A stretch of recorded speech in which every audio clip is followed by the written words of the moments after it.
14 বছরের অপেক্ষা যেন শেষ হতে চলেছে। আবারও ভারতে পা রাখছেন ফুটবলের জাদুকর লিওনেল মেসি।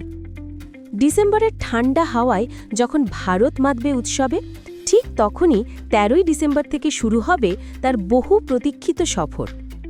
কলকাতা, আহমেদাবাদ, মুম্বাই আর দিল্লি, এই 4 শহরের আকাশ জুড়ে উড়বে মেসি মায়ার রঙিন পতাকা। এই সফরের বিশেষ মুহূর্ত হবে প্রধানমন্ত্রী নরেন্দ্র মোদীর সঙ্গে তার সাক্ষাৎ।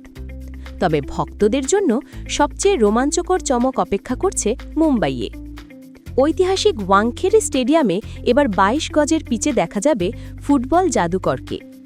হাতে ব্যাট তুলে মেসির প্রতিপক্ষ হিসাবে মাঠে নামতে পারেন সচিন টেন্ডুলকার, বিরাট কোহলি, মহেন্দ্র সিং ধোনি আর রোহিত শর্মার মতো ক্রিকেট কিংবদন্তিরা।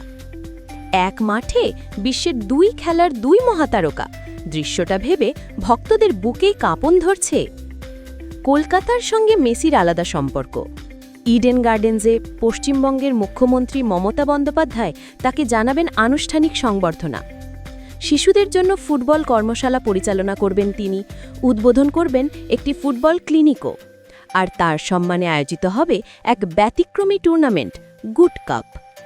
স্মৃতির পাতায় ফিরে যাই। 2011 সালে ভেনেজুয়েলার বিপক্ষে প্রীতি ম্যাচ খেলতে কলকাতায় এসেছিলেন মেসি।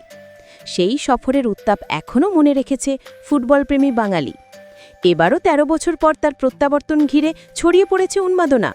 শহরের রাস্তাঘাট থেকে সোশ্যাল মিডিয়া, সর্বত্র শুধু মেসি, মেসি আর মেসি। বর্তমানে ইন্টার মায়ামির হয়ে খেলছেন তিনি। তবে বিশ্বজুড়ে ছড়িয়ে ছিটিয়ে থাকা কোটি ভক্তের মনে প্রশ্ন একটাই, 2026 সালের বিশ্বকাপ কি তবে হবে মেসির শেষ আন্তর্জাতিক লড়াই? যাই হোক, আপাতত ভারত অপেক্ষা করছে তার আগমনের জন্য।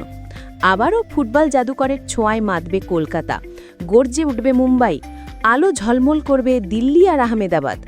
মেসির সফর হবে শুধু খেলারই নয়, কোটি ভক্তের হৃদয়ে এক স্মরণীয় গল্পের অধ্যায়।